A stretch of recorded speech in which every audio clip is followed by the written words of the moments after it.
Hola, buenos días a todos. Bienvenidos a una sesión más de nuestro programa Latido 2.0. Bueno, como siempre, agradecer a Organón el apoyo. Tenemos a Carlos aquí conectado. Carlos, buenos días. Hola, buenos días. Y nada, pues hoy voy a presentar, yo creo que tenemos una sesión de lujo hoy en Latido, al doctor Quesada, Aurelio Quesada, que todos lo conocéis, arritmólogo de referencia para muchos. Y bueno, espero que la sesión no sea de interés.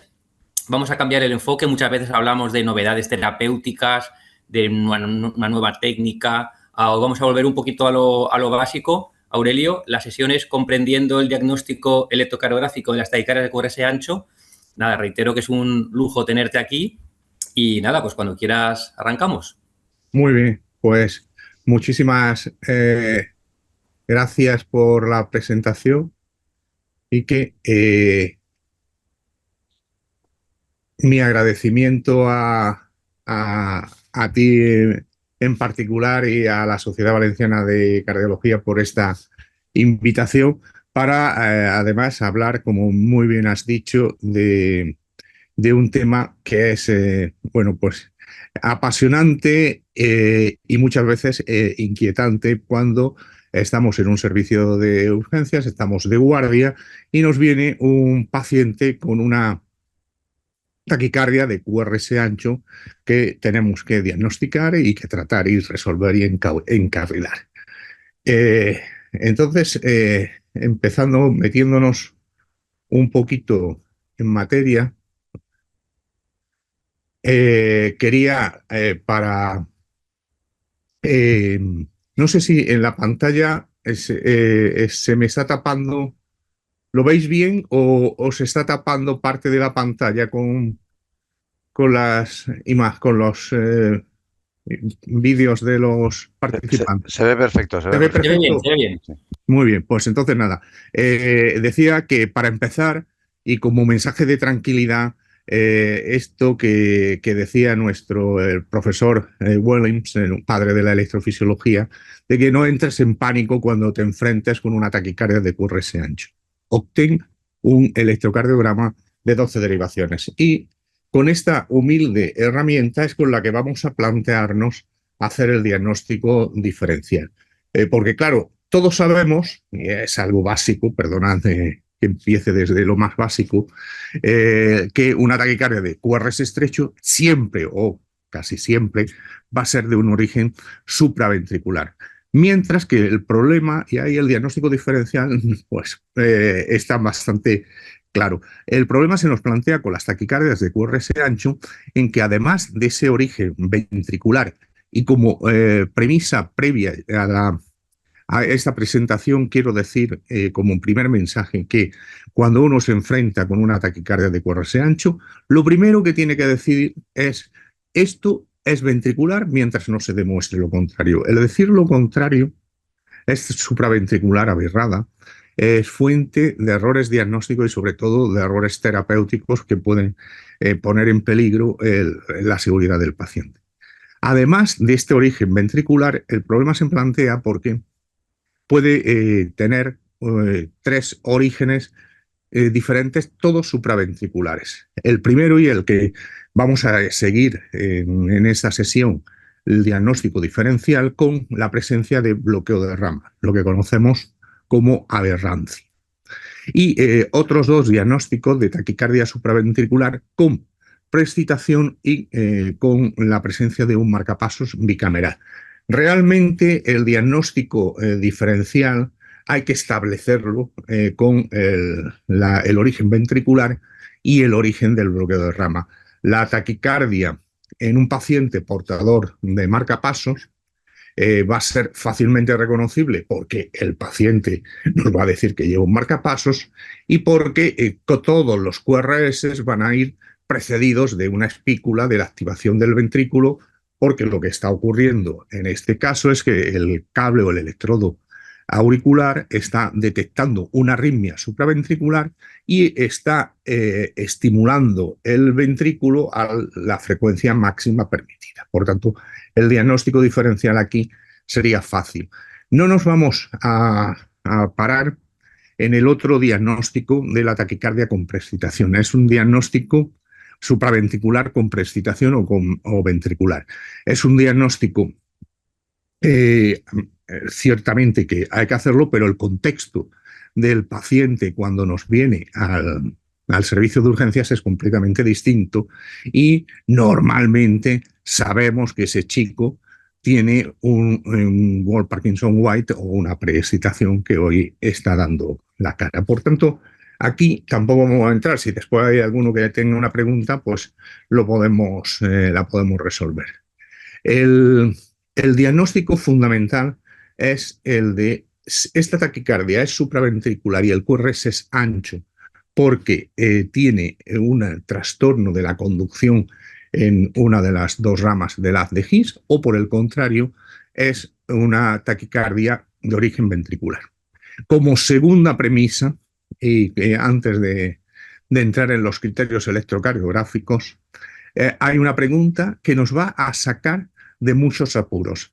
Si el paciente tiene un infarto o tuvo un infarto antiguo, si la respuesta es afirmativa, sospechar siempre de entrada que aquello es taquicardia ventricular, mientras que no se demuestre lo contrario.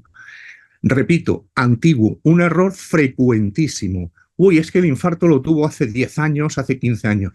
Más a favor de que aquello es una taquicardia ventricular, porque el circuito de las taquicardias ventriculares, como se ve en la figura, ese circuito necesita años para formarse y años para madurar.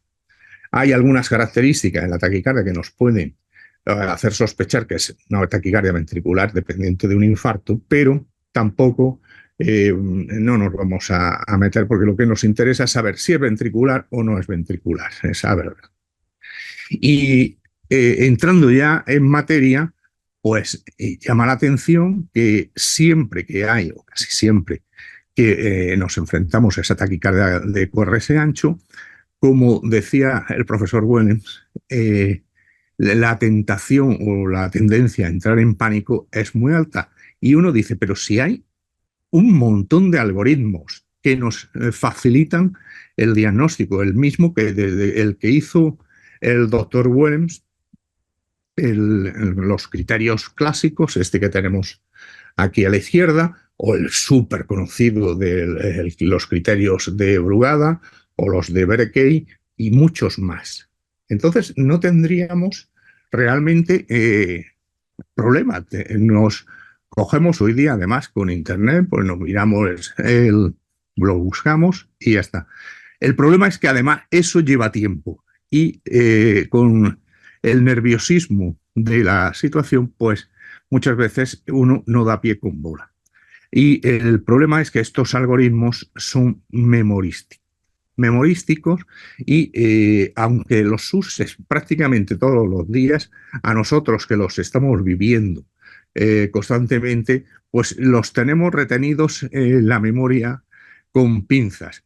Pero cualquiera que se enfrente con ellos cada 3 meses o cada 4 meses o cada una vez al año que te ha tocado la guardia con tu premio de taquicardia de QRS ancho, pues cuesta trabajo. Entonces vamos a intentar meter un poquito de racionalidad en los criterios y hacerlo de la forma inversa. Comprender qué es lo que está ocurriendo y cómo esto que está ocurriendo nos va a mostrar una serie de datos o de los criterios que son los recogidos en los algoritmos. Y a mi juicio, estos hallazgos en las taquicardias de QRS ancho dependen de dos hechos fundamentales, que son los que dan base a los criterios recogidos en los algoritmos. El primero es que en taquicardia ventricular existe una actividad independiente de aurículas y ventrículos. Y el segundo, que la activación ventricular en la taquicardia ventricular se realiza, por lo menos al principio de la activación del ventrículo, en los milisegundos iniciales, sin utilizar el sistema específico de conducción. Eso va a dar lugar, por una parte, a que los aurículas y los ventrículos vayan independientes, a que si ese fenómeno es constante, tendremos la disociación aurículo-ventricular, uno de los hallazgos más importantes a favor de taquicardia ventricular. Ahora lo iremos viendo. Si por casualidad hay un momento en que las aurículas y los ventrículos no están disociados y la actividad auricular puede penetrar en los ventrículos, nos van a aparecer otros fenómenos preciosos que conocemos como capturas y fusiones y que son la base también del diagnóstico positivo de taquicardia ventricular. Por otro lado, esa activación ventricular sin emplear el sistema específico de conducción nos va a dar, a diferencia de si el paciente tiene un bloqueo de rama preestablecido o frecuencia dependiente, una morfología del QRS distinta en el caso de la taquicardia ventricular de ese bloqueo de rama típico. Va a ser un bloqueo de rama sin los criterios que ahora veremos.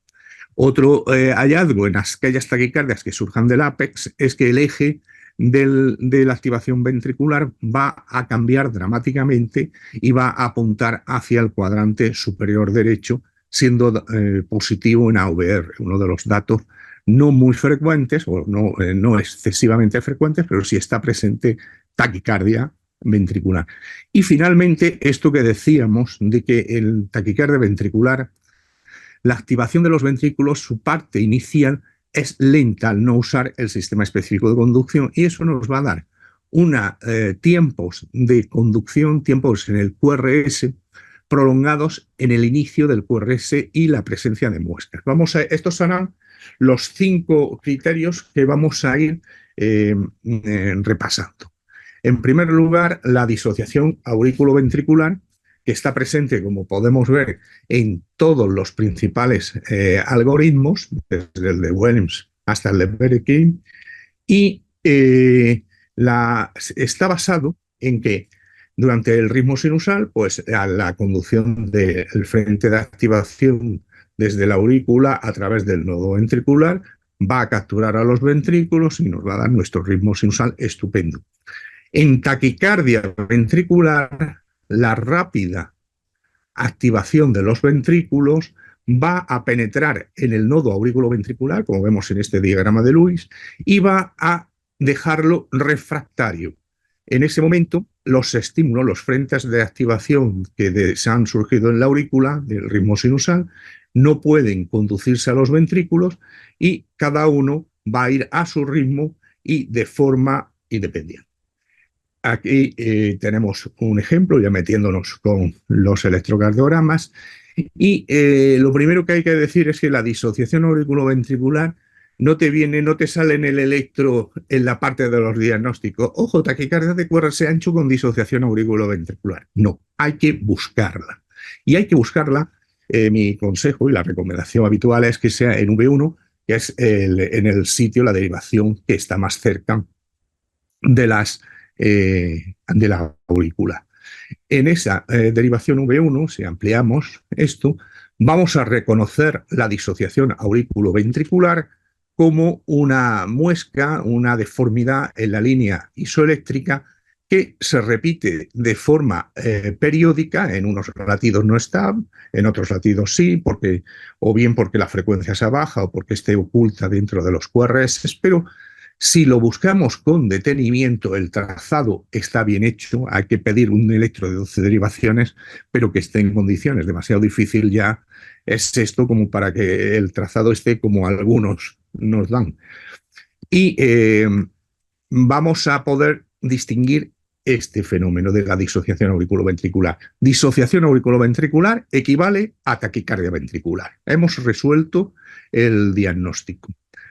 Aquí tenemos otro ejemplo. En V1 se ve bastante bien esa deformidad que intermitentemente modifica la morfología del QRS o aparece en la línea isoeléctrica y hay que buscarla. Lo que pasa que hay veces que no. Hay algunos trucos que nos pueden facilitar. Por ejemplo, la derivación de Lewis, que fue descrita por Sir Thomas Lewis ya hace bastantes años, y que consiste simplemente en que las pegatinas del brazo derecho y del brazo izquierdo las vamos a modificar y la vamos a colocar la pegatina el electrodo del el brazo derecho en el segundo espacio intercostal derecho. La vamos a bajar desde el hombro hasta el segundo espacio intercostal derecho. Y el electrodo del brazo izquierdo nos lo vamos a llevar al cuarto espacio intercostal derecho, más o menos donde V1. El electrocardiograma lo vamos a calibrar al doble de la ganancia habitual, en vez de 1 milímetro 10 milivoltios, a un milivoltio 20 milímetros a un milivoltio de 10 a 20 milímetros, perdón. Y hay que ir, por tanto, si estamos usando los electrodos del brazo derecho y del brazo izquierdo, hay que verlo en D1.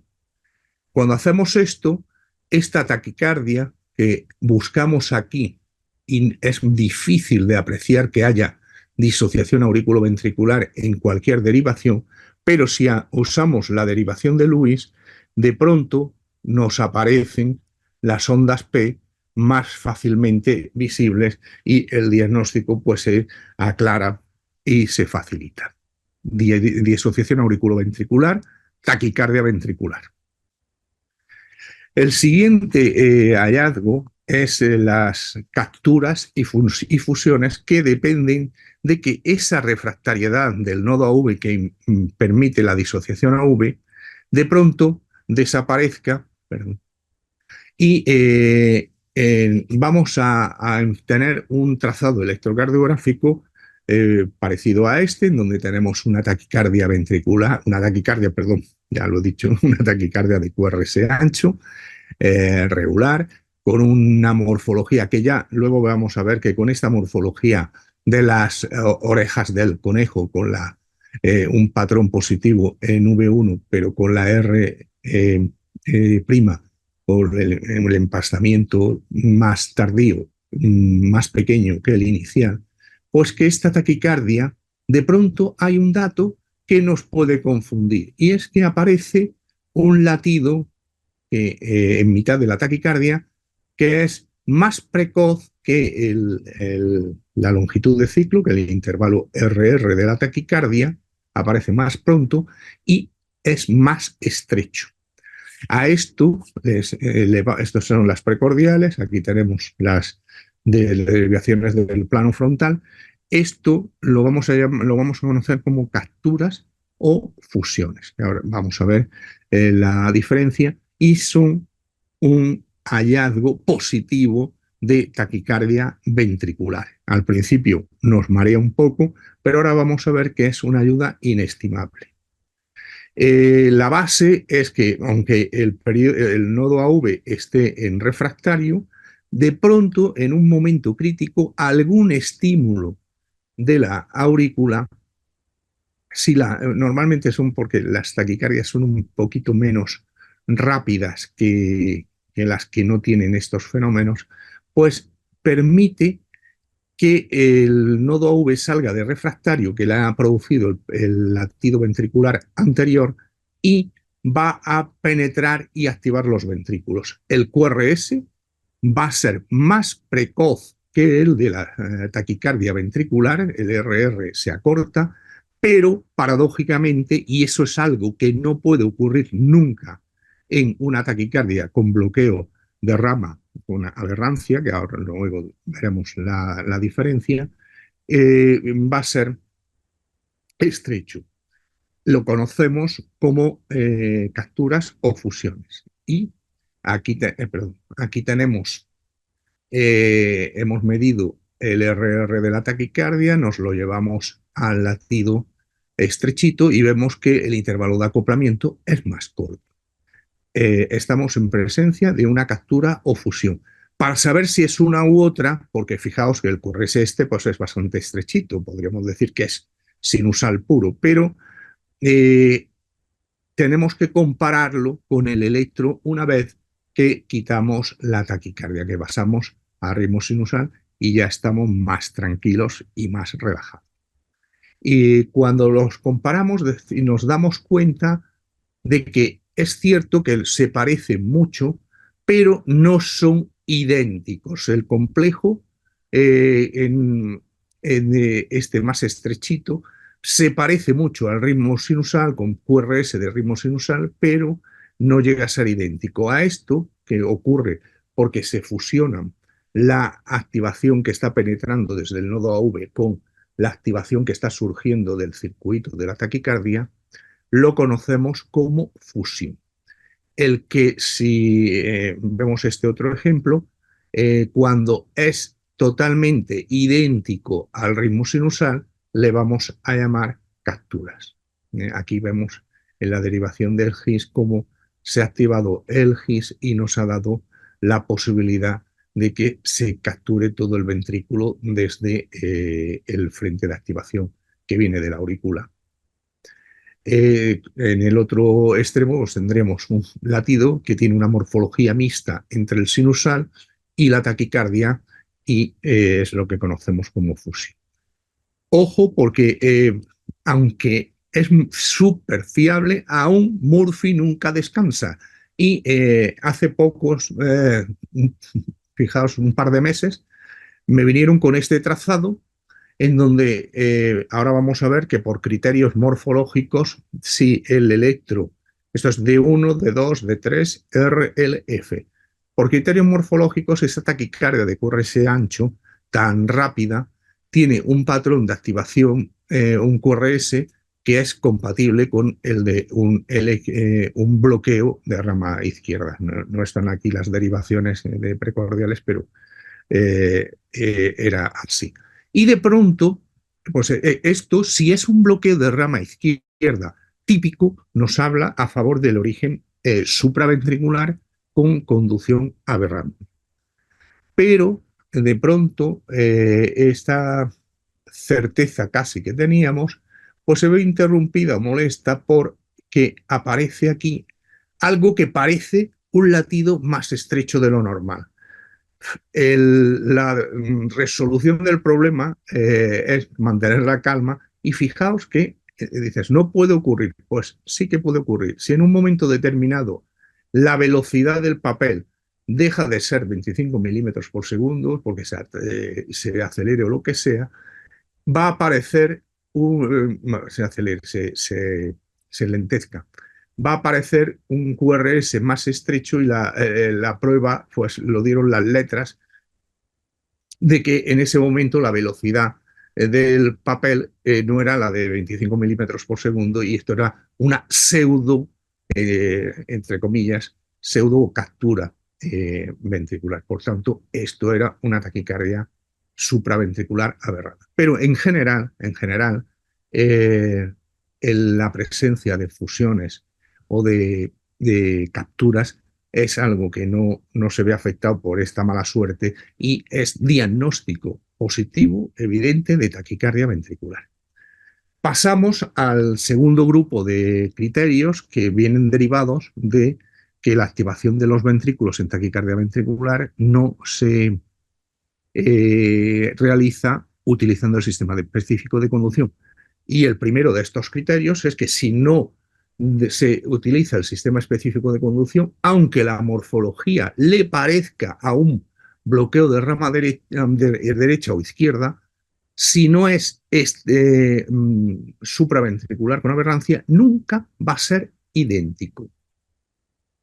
Recordemos, me perdonen los más mayores, recordemos que los criterios de bloqueo de rama izquierda y derecha se basan en el bloqueo de rama izquierda, una negatividad predominante de V1 con morfología preferentemente QS o mínima R, en V5 y V6 onda R monofásica y ancha y más de 0,12, por supuesto, y empastada.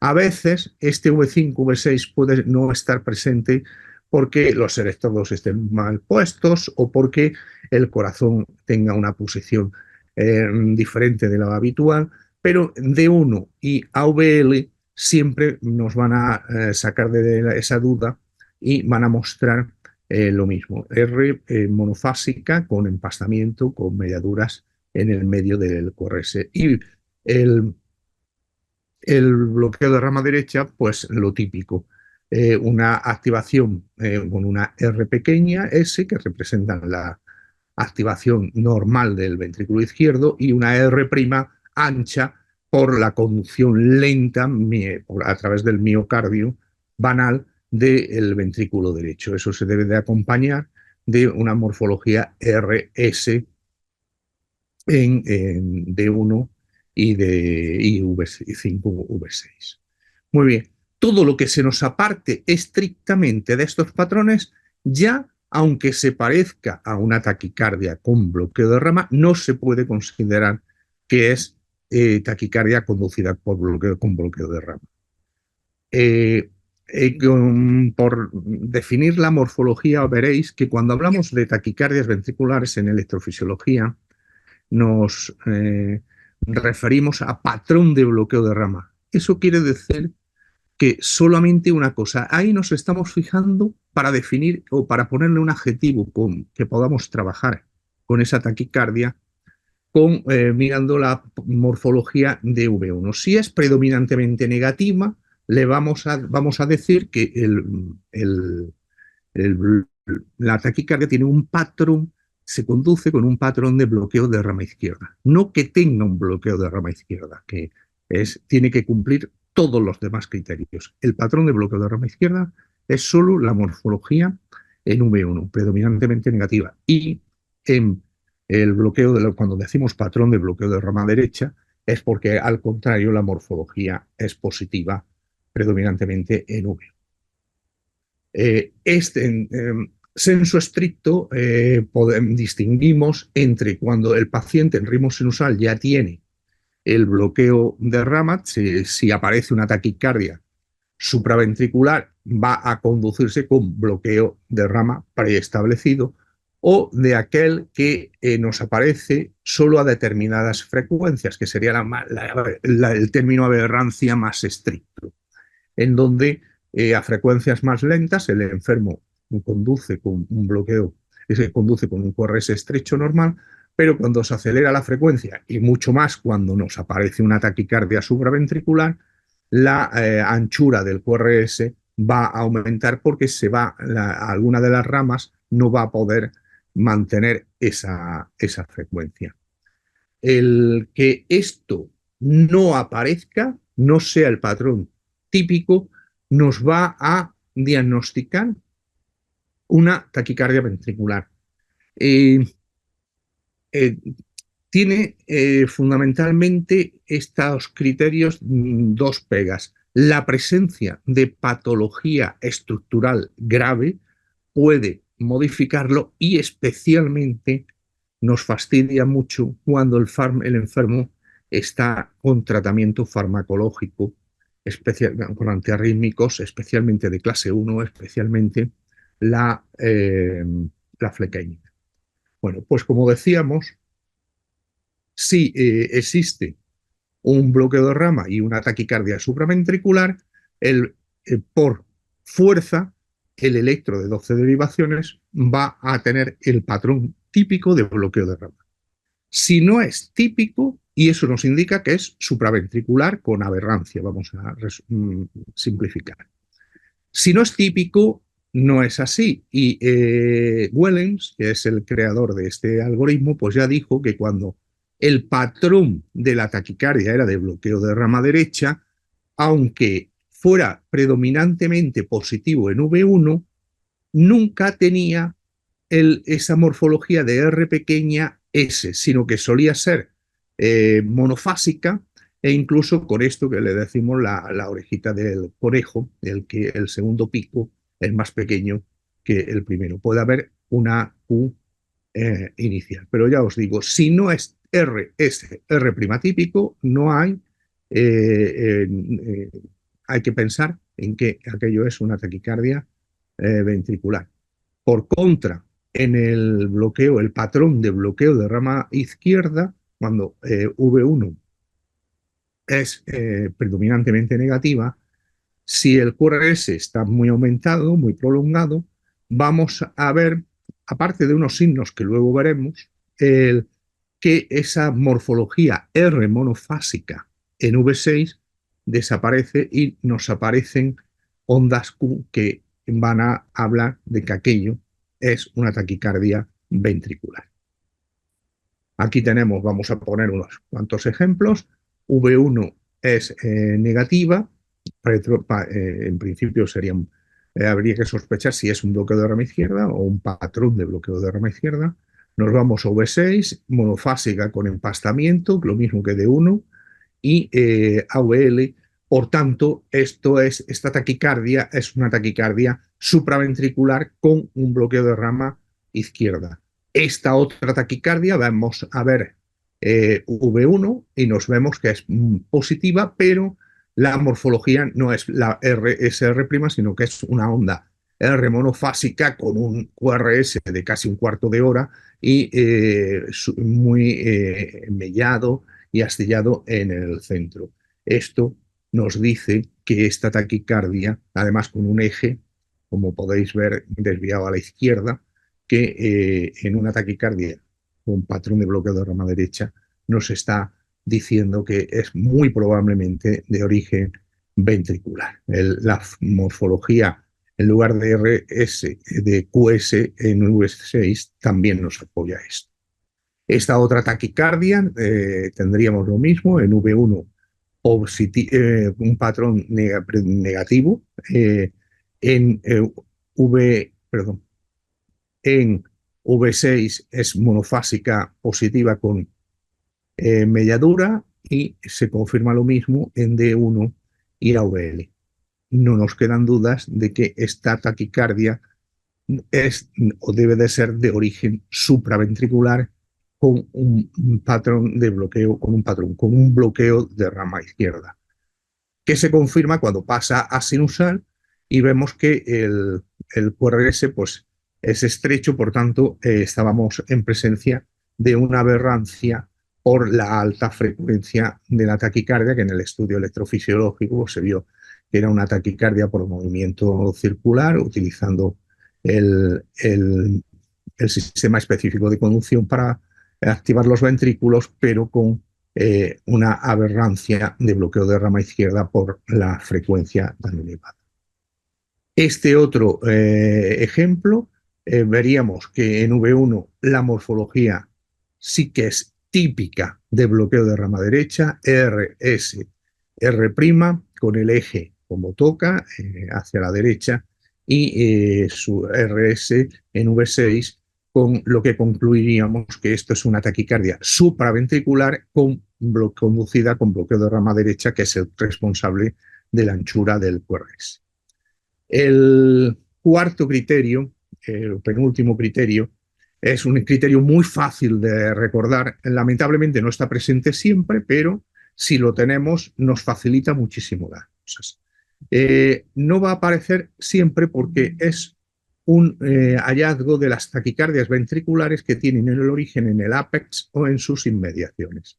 Cuando esto ocurre, en lugar de activarse los ventrículos en un sentido cráneo-caudal, es justo lo opuesto, caudo-craneal, y cuando aparece esta activación de los ventrículos, tenemos que tener la suerte de que el día que nos toca la taquicardia de QRS ancho, la activación la activación ventricular nos viene de un circuito que está localizado aquí, cerca del ápex, pero el eje es superior. Cuando el eje es superior, va a apuntar a AVR y va a hacer que AVR sea positiva. No sirve solo para saber si estamos en ritmo sinusal o no, el AVR, sino que también en estas taquicardias tan concretas de la zona apical o paraapical ventricular izquierda nos va a facilitar. Y si AVR está positiva, sobre todo su parte inicial,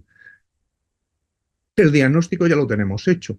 Aquí vemos, bueno, aquí ya con lo que sabemos, ya me diríais que esto es una taquicardia ventricular porque el patrón de V1, que es de morfología, patrón de bloqueo de rama derecha, no es estricto de bloqueo de rama derecha, no se parece en nada, de hecho. Pero si estamos ese día vagos, tenemos prisa y el enfermo está malito, decimos, bueno, solo voy a ver AVR. Fijaos, AVR positiva, en su porción además es en la mayoría del complejo, no solo en su porción inicial, diagnóstico de taquicardia ventricular. No es posible que AVR sea positiva si no es en presencia de una taquicardia ventricular. Aquí tenemos otro ejemplo que en el médico tratante, pues esta taquicardia ventricular tan rápida suele causar inestabilidad intestinal, pero decimos, el patrón es de bloqueo de rama derecha no típico, R monofásica en V1. Pero no tengo ganas de trabajar a VR, ¿cómo es? Positiva, clarísimo, taquicardia ventricular. Empezamos el tratamiento. Y finalmente, para concluir, la activación ventricular inicial pues va a ser un poquito más lenta de lo habitual, porque no se lleva a cabo la activación de los ventrículos por el sistema específico de conducción. Y eso nos va a dar que haya unos intervalos que se repiten en las medidas en los algoritmos, en los 3 algoritmos principales, y que están prolongados en presencia de taquicardia ventricular. Fundamentalmente en V1 y V2 es donde se suelen ver una prolongación de más de 30-40 milisegundos del pico de la R, o bien una prolongación del tiempo desde el inicio del QRS hasta el punto más bajito de menos voltaje de la onda S, lo que llamamos el nadir de la onda S, que va a ser de más de 70 o de entre 70 o más de 100 con el algoritmo de Brugada, y eso es sugestivo de taquicardia ventricular.